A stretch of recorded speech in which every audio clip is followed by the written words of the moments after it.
welcome back. So pleased to have you with me again or listening in for the first time ever. Whether you found this podcast through Apple, Spotify, Google Podcasts, or maybe you're a subscriber to the Intellectual Freedom Substack page, I'm just glad to have you here today because I think this great mind, this philosopher and his teachings that we're going to study today are 100% relevant to you right now. And it can shape your perspective on life. This is the power of some of the teachings of Aristotle. He's our focus in this podcast, and we are going to deep dive into one of his greatest works, Nichomachean Ethics, and maybe one of the most important questions every human being has about life. How do I find happiness in this messed up, crazy world we live? I mean, really, this is one of the age-old questions, and this is the focus of this podcast as we study Aristotle. As I always do, just give me a few minutes to introduce how to maximize this experience. In the show notes, there's a link to the Intellectual Freedom Substack page. Subscribe to this, and you're going to get access to in-depth source materials about what we're talking about each week.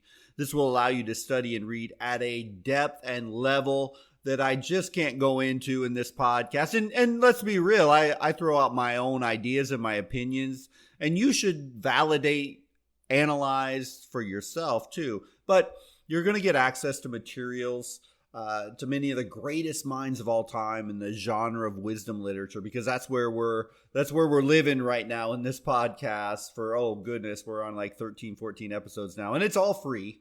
You'll be able to email me directly also if you have any question, thoughts, or ideas about the podcast. So it's right through the Intellectual Freedom Substack page. Check it out in the show notes. But now it's time for Aristotle. Aristotle, another of the great classic Greek philosophers. Feels like we've been in Greece a long time, and we have, because Greece considered the seat of Western philosophy.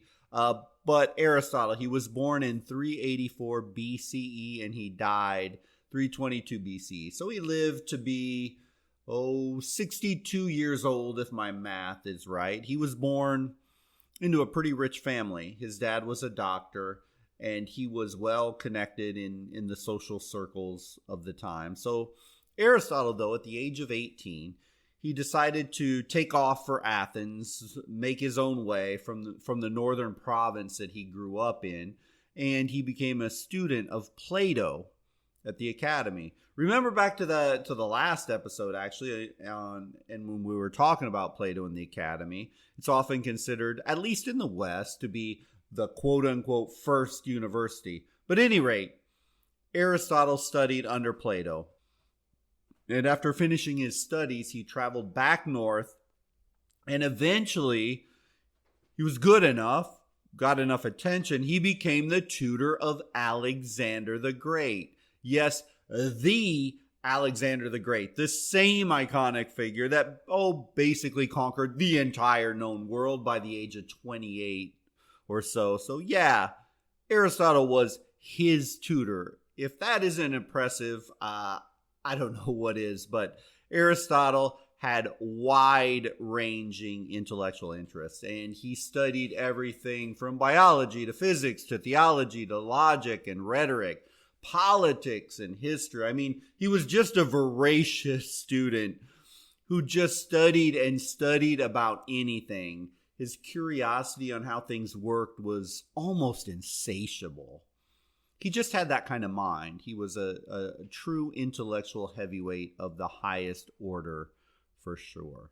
Unfortunately, many of his transcripts are lost. And what we have and what we study and what we mainly know about him are lecture notes that were kept by his students and colleagues. They were eventually put together. They're pieced together and compiled by editors at a later date. But nonetheless, when you read the works of Aristotle, I know I'm amazed at his clarity of thought, which is not always the case with all the great minds that we're going to study in this wisdom literature genre. But Aristotle, he was an empiricist, so he truly believed that observation was the key to knowledge. One huge advantage he had as the tutor to Alexander the Great was that Alexander provided Aristotle with a whole lot of slaves who he deployed then to help him collect data, observe natural phenomena, and aid him in his studies. You're not going to get a lot of fluffy abstract stuff from Aristotle. He was objective, factual, rational, very process or outcome driven, if we want to use like a modern business term, in his philosophy. And many admire him for that. I'm sure it's a reason many, especially in our scientific business world today, that many can still appreciate him. But Aristotle's followers were known as peripatetics, which in Greek means walkers or wanderers, because it's really interesting. So this is how Aristotle used to teach. Mainly, he'd go walking through the gardens, and he'd be talking, and his students would just follow behind. And somehow I get this vision in my mind of the great master pontificating in a garden of flowers and butterflies with a bunch of young scholars fully attentive, listening and scribbling notes while he walked and he talked. However, later in Aristotle's lives, things changed rather dramatically when Alexander the Great died a rather sudden and unceremonious death. The history of Alexander is an impressive thing to study in and of itself, but basically he left no contingency planning. He left no fallback plan whatsoever. And after his death in 323, there was a very violent and swift anti-Macedonian fervor that swept across Greece. So Aristotle, being the former tutor of Alexander, he fled Athens in fear of his life that he might get swept away in this wave. Stating that he, quote, would not allow the Athenians who had executed Socrates to sin twice against philosophy. At any rate, Aristotle died only 1 year later, even though he escaped all that anti-Macedonian fire that had enveloped most of the world. So how would I describe his philosophy beyond what I've already talked about? Well, I think adjectives like rigorous or sophisticated, they fit well, but if I had to use anything to describe his philosophical style, it's common sense. Aristotle perceived the world with a commonsensical approach to life. Now, I think it's safe to say that not many philosophers, especially our modern day university-sheltered philosophy professors, would be described as common sense philosophers, if even we would call them philosophers at all. But Aristotle fits the bill of a common sense philosopher. He was a realist. I guess you could say he butted heads a bit with his former teacher Plato here, who, despite his rational approach, and we talked about the rationality of Plato already, he still, at its core, he was a bit of an idealist. Plato thought that through the mind, the highest reaches of humanity could be reached. And if all of society would simply adopt sound thinking and exploration, society in general could break through the bonds that are shackling it down and solve the deepest and most profound problems of the world. Heck, he even tried to implement his philosophy into government at a couple points. Not even once, but twice abroad, and he almost lost his life in the middle of political turmoil and fled back to Greece, especially Sicily. Aristotle didn't necessarily hold such grandiose idealism. Rather, what we see when we read Aristotle is very practical, straightforward, common sense approaches that a person can put to work every day if they follow the teachings of Aristotle. He was a very detailed student, though, and a very detailed thinker. He kept copious notes, and he studied very careful previous thinkers, and he provides his readers with a very broad survey of the ancient Greek tradition. He's often considered the major figure in the area of virtue ethics and living the right way, according to the Greeks. If you were wondering about the man, well, he was often described as moderate, gracious, humble, generous. He invested a whole lot of time and energy in writing about being a gentleman or having what is called, quote unquote, greatness of soul. This is pretty impressive, again, considering he was wealthy and he was around power at the highest level. As again, for goodness sake, he was the personal tutor of Alexander the Great. He seems, for the most part, to have avoided extreme ego and hubris, which, I mean, goodness, he was around who was to become the most powerful human in the world at the time. So he sort of, as far as tutors go, had some pretty impressive bragging rights if he wanted to use it, but he didn't, generally. But enough of the history of the man. Now, as we go forward with the rest of this podcast, I want to transition quickly to the main work that we're going to deep dive. And it comes from the book Nichomachean Ethics. Most scholars do believe it was named after Aristotle's own son, Nichomachus. And in this book, if you read anything from Aristotle, I recommend starting here with Nichomachean Ethics. And inside that Substack page, I actually have a link to a 100% free online version you can grab a hold of and you can read it for free. Because in this book itself, it contains his central idea on ethics. Unlike Plato, Aristotle isn't out to outline that perfect society like I mentioned. Instead, what Aristotle focuses and hones in on is how people actually act. And he dives into observable human nature. There's that empiricist again. So here, the objective, the observable, the rational mind of Aristotle, we see it here versus last week when we were looking at Plato, who was more of the idealist. But to Aristotle, if you were to talk to him, to flourish as a human being, you and I must develop the praiseworthy characteristics that are seen in noble human beings. Not noble meaning rich or the title of nobility based on being born into some aristocratic family, but noble in mind and spirit. For Aristotle, these characteristics included honesty, fairness, generosity, and courage, practiced in the right way for the right reasons. The right reasons, they're important. And we're going to get into that later. But to Aristotle, the highest moral good and the surest path to the best life is found in the cultivation and the continual improvement of individual talent. And this leads us to what we're going to really deep dive and was teased in the title of this podcast. How can you actually be happy? I mean, really, can anyone, anywhere, take on a more age-old and complicated question in society, especially today?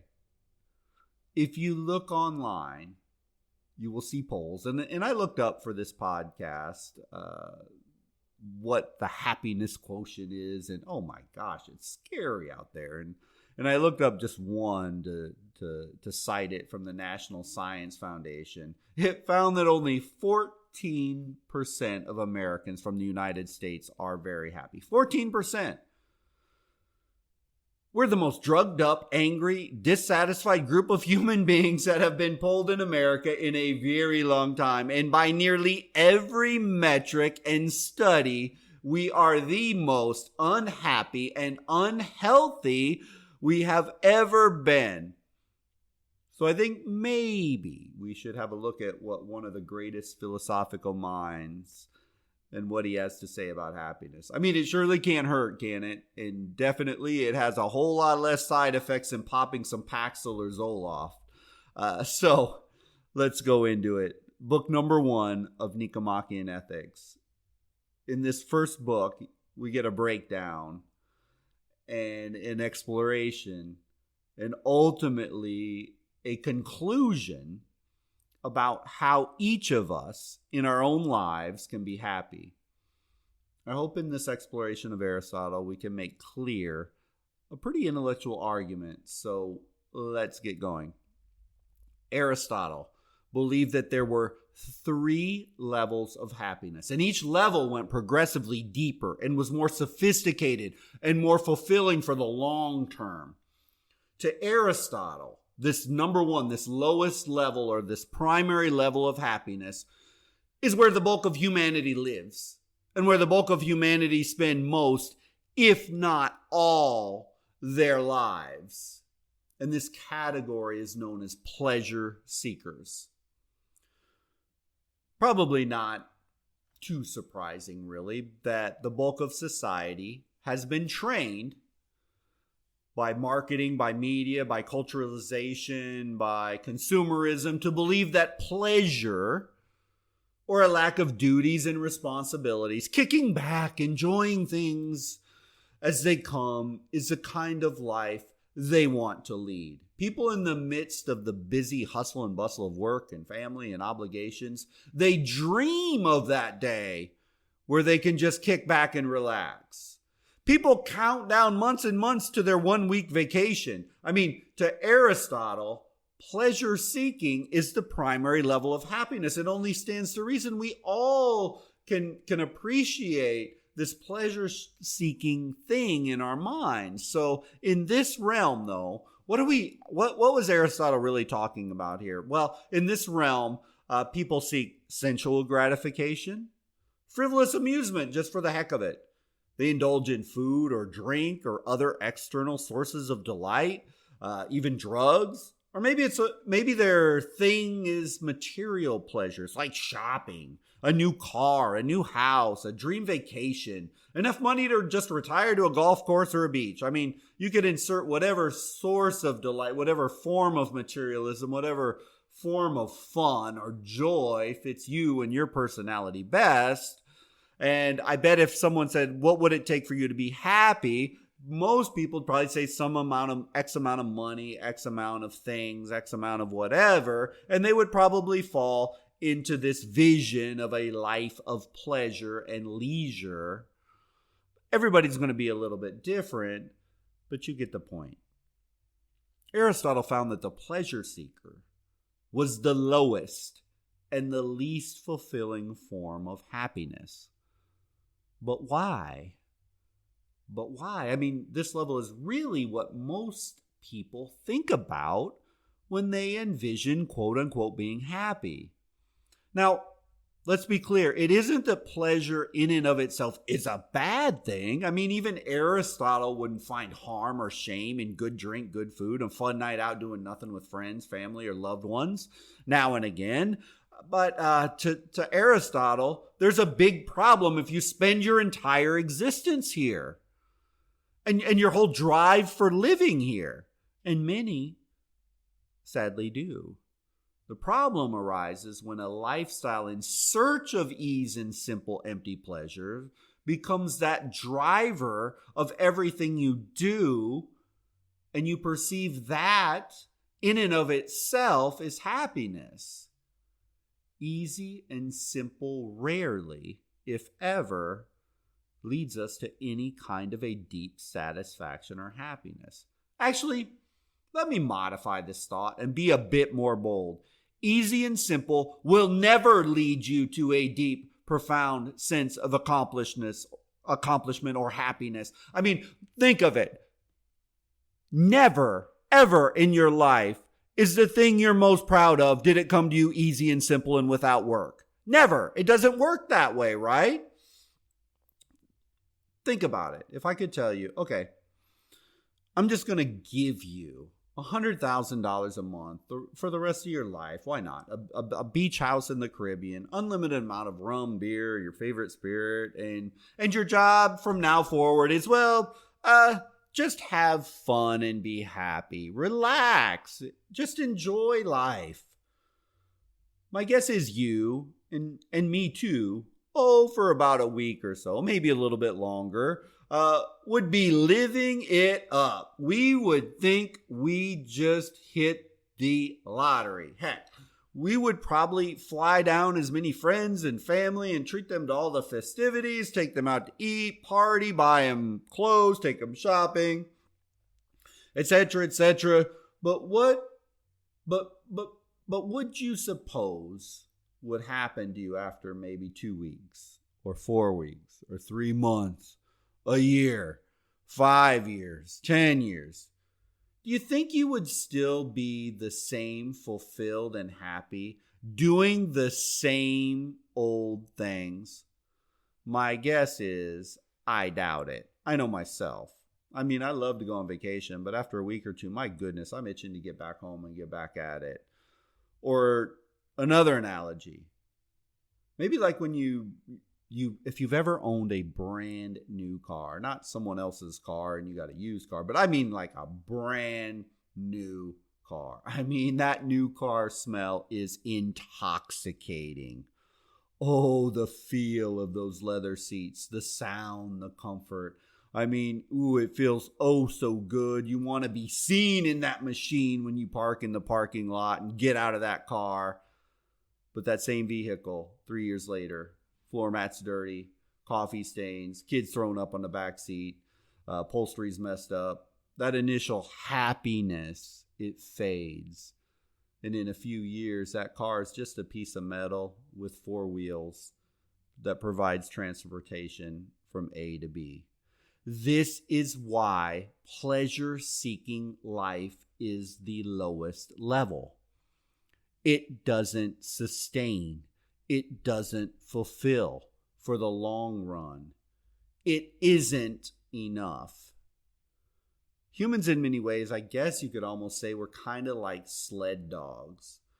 We need something to pull against.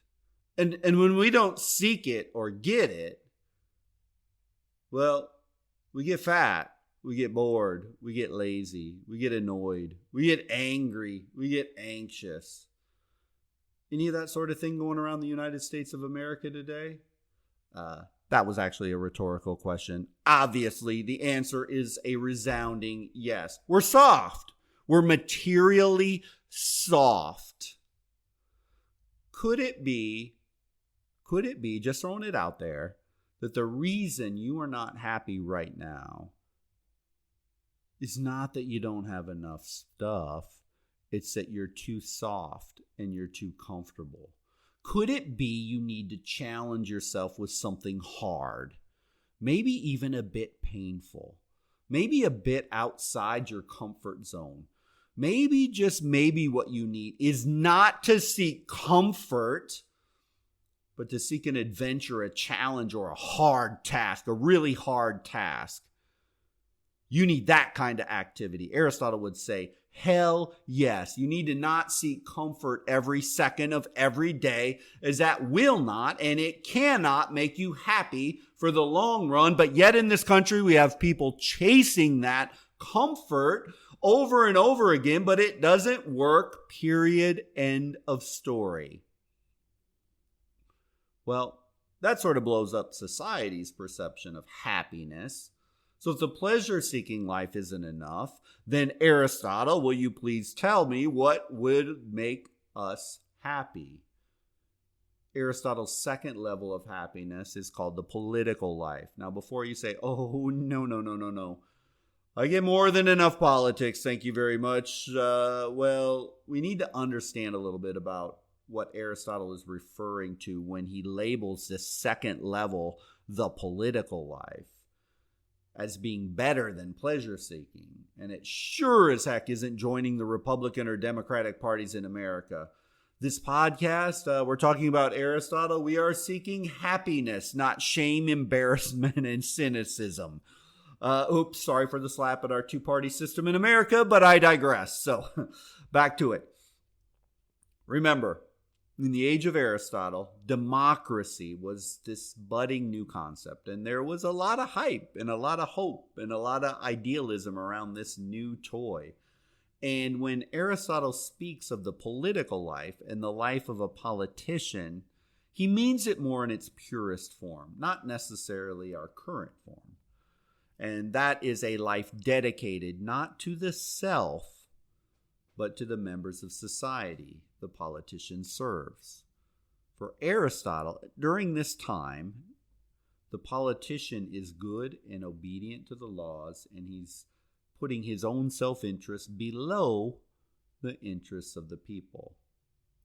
So the political life, in a generalized modern way, is a life of service. So if you engage in activities of making life better for others, it's a form of a virtuous activity, according to Aristotle. This has an almost godlike quality to it, which Aristotle finds deeply pleasurable and is actually a potential avenue to find true happiness. So, for example, if you're a nurse serving a dying patient, a teacher helping a child to learn, a shoemaker making an amazing pair of shoes that someone's going to be happy walking in, a construction person building a house for a family, a stay-at-home mom raising children, or heck, any parent for that matter, raising their kids and giving the best of themselves for someone else. This is a life of service. This is a selfless act of giving that will allow you to transcend the temporary joys of a new car or money or a night out on the town drinking, like the life of a pleasure seeker. Service and giving is the cornerstone of the political life. Again, do not confuse those cockroach politicians in the Democrat or Republican Party blathering on and on about how evil the other side is and how great they are. This is not the political life Aristotle was referring. The utter collapse of ethics and morality and, well, basic human decency we see in our current brood of politicians is about as far away from Aristotle's concept of the political life.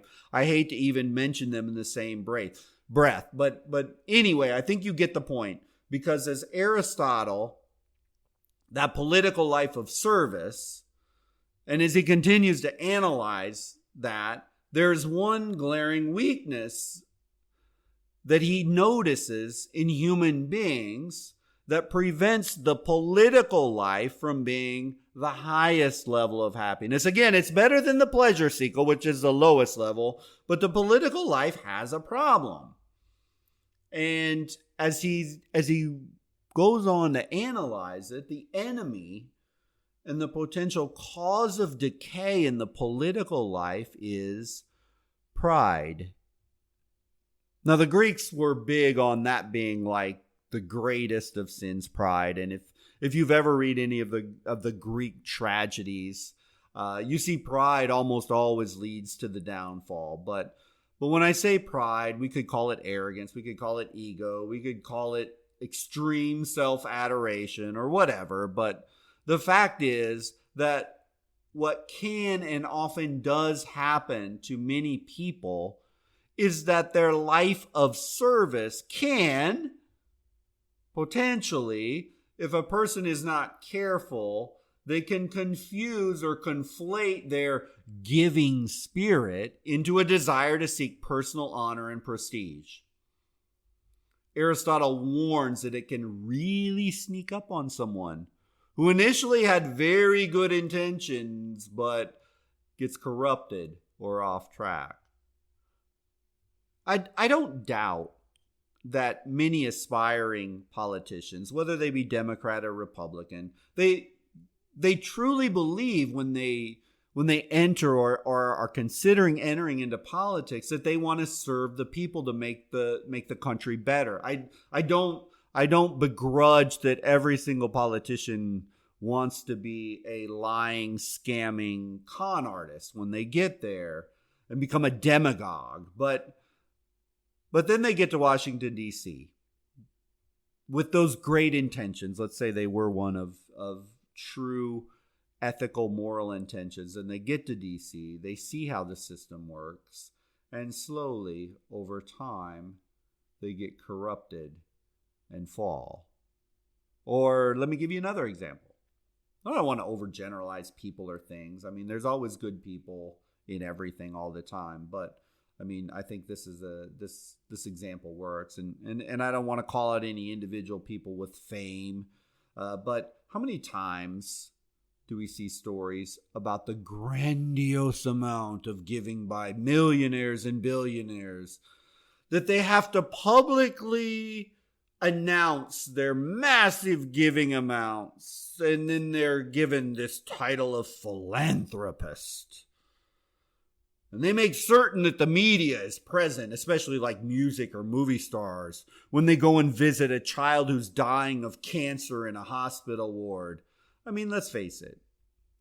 Social validation and praise can become like other external pleasures, like sex or a drug or lots of money. Praise and adoration, it can be intoxicating. It can be addicting. And once this takes hold of a person, and they're no longer serving for the sake of serving, but rather for their own personal gratification and glory that others are throwing on them, to Aristotle, that's bad. But think again of our dear politicians, once again, in our modern world. And by now, I'm sure you have a pretty strong sense of my feeling on the two-party system. But these politicians who tout they're serving the people, but in fact are doing nothing of the sort and serving their political party and their masters and their donors and the lobbyists, etc., and hold themselves out as some paragons of virtue. I mean, if you ever see a state funeral, oh my goodness. And again, it's terrible when anybody dies, and so I'm not going to call anybody out by name, but I mean, they serve for decades, they die, and my goodness gracious, it takes them 3 weeks to put that body in the ground. By the time all the parades and the parading of the body across D.C. and the 5,000 speeches about how grand and great and wonderful they were in quote-unquote serving the nation, Aristotle would recoil in horror at this. And if he saw one of these state funerals in the United States, he'd probably feel completely validated in his concept of the political life, that it cannot be and could never be the highest form of happiness. Because in fact, the political life fails. So, once a life of service becomes tied to personal honor and prestige and ego, then no longer can service be a path to deep and lasting happiness. Plus, for Aristotle, in this decaying state of service, the search for honor and prestige, social media credit in our modern terms, gaining this type of honor depends on, and get this, what others may bestow upon the person.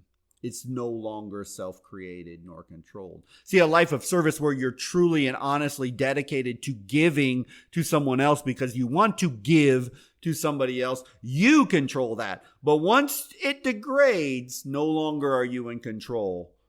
You need to be seen. You need to be heard. You need the claps. You need the adoration. You need the likes. You need the thumbs up. You need all that. You need others to bestow it upon you. And that is horrifically bad. Thus, it isn't a path to the highest level of happiness. And we have to go one level deeper, one more level to the ultimate form of happiness. And drum roll, please, here it is. If you, in your life, want to be truly happy, starting today, according to Aristotle, you need to live the contemplative life. The contemplative life. Here's what Aristotle says in Nichomachean Ethics. Quote, if activities are, as we said, what gives life its character, no happy man can become miserable. For he will never do the acts that are hateful and mean. For the man who is truly good and wise, we think, bears all the chances life becomingly and always makes the best of circumstances. As a good general makes the best military use of the army at his command, and a good shoemaker makes the best shoes out of the hides that are given him, and so with all other craftsmen. And if this is the case, the happy man can never become miserable. The happy man can never become miserable. And you may be thinking, so the answer is being active or working. That sounds terrible, anticlimactic, not profound, nor fun. And you're right on the surface. But here's the mindset of Aristotle of why this works and why it matters so much and why you should pay attention and consider his teachings. So first of all, notice that the important thing is not what you do. The important thing is you do it with passion. I know you hear it from YouTube motivational speakers all the time. They're a dime a dozen. But what you do, you need to do it at 100% with passion. Because if what you do is done with passion and love and energy, then even when bad things happen in life, which they will, then you rely on nobody for happiness because you're living out your passion internally. You are controlling it. See, in the pleasure-seeking life, you're relying on material, superficial things, and they are temporary. They're going to go away eventually. One way or another, they're going away. The political life, you're relying on adoration and love and recognition, and that can go away at a heartbeat. But when you're living out this life, when you're living out the contemplative life, it's all internal. Well, you may say, oh, sounds great, Aristotle. Sounds great. But I have no idea what my true passion is. I'm not living my true passion right now. And I literally don't have any way. I don't know how to get it either. Well, then I would say, and probably Aristotle would say to you, well, then you got some work to do to figure it out. But hey, until you figure it out, no matter what you do, whether it's school or a part-time job or helping a friend move to a new apartment, you need to do it 100% to the very best of your ability all the time. Yeah, all the time. Even if you're not, quote unquote, living your own personal dream and you hate your job or you're in college and you're tired of it and you're studying to get that job, what you need to do is right now, today, is you need to do your utmost best always to the very, very best of your ability. See, to Aristotle, here's the key. The truest form of happiness comes internally from you. Just doing the activity is the key. Just doing the activity. Because if you're living your life with passion, doing the best within you, then in a sense, you become bulletproof. You become bulletproof from all the stuff that happens in life and society, and you're not relying on anyone or anything for validation or happiness. You literally need zero social validation because you, in your life, are doing your very best, and then, and only then, are you reaching the highest form of happiness. Pleasure seekers are reliant on stuff: food, drink, cars, friends, family, parties, money. The political life is dependent on validation, praise, honor from others. The contemplative life is 100% internal because you find your life's passion and you walk it out every single day. Nobody can take it away from you because it's internal and you are in control. This is the best and, well, the only way in this crazy messed up world we live, the only way to truly and ultimately be happy. So really find that thing that you are most passionate about, pursue it, and then do it. Could that thing change in different seasons of your life? Well, I suppose so. For some, I think so. I think that's true. For others, their entire life can be spent in pursuit of one thing and one activity, and that surely was the life of Aristotle. He was a philosopher and a teacher his entire life, but hey, that doesn't have to be you. The key is to find that thing that you love to do, no matter what. And do it. But even if you don't know what that thing is right now, well, you have some work to figure out. And you see, Aristotle would probably agree. It may take 20, 30, 50 years to figure out. But whatever, in the end, none of that even really matters. Just pursue whatever activity you are doing in life with passion and daily do those activities that move you towards that sweet spot.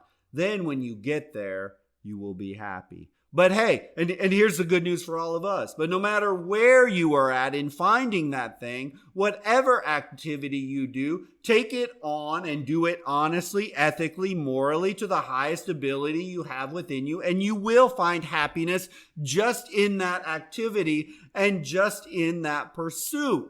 Because if you're always doing your best, whether you're just cleaning your room or helping your spouse or, I don't know, studying for a test or a part-time job, whatever it is, just do it the best you can do it. And in that activity, as you push yourself to the best, you find happiness and contentment in completing the task.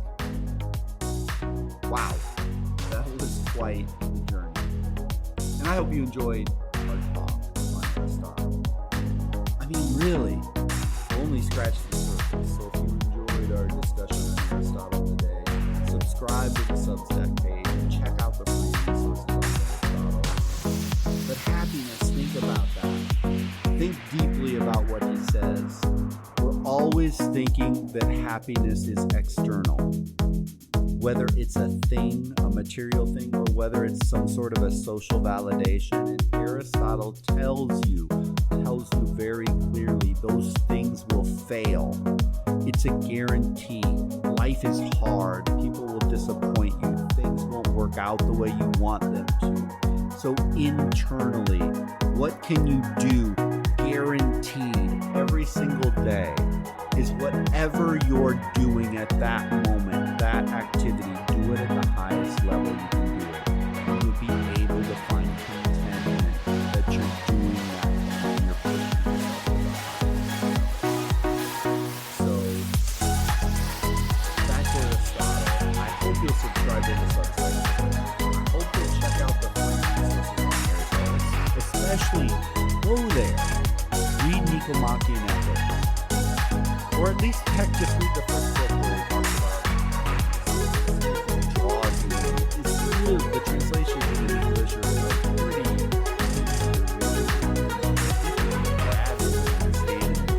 it was a very common sense philosophy. So check him out. Next week we're going to continue on with our analysis of the wisdom literature genre, and we're still in Greece, and look forward to our next lesson. But until then, thanks for listening, and talk to you again in the next episode.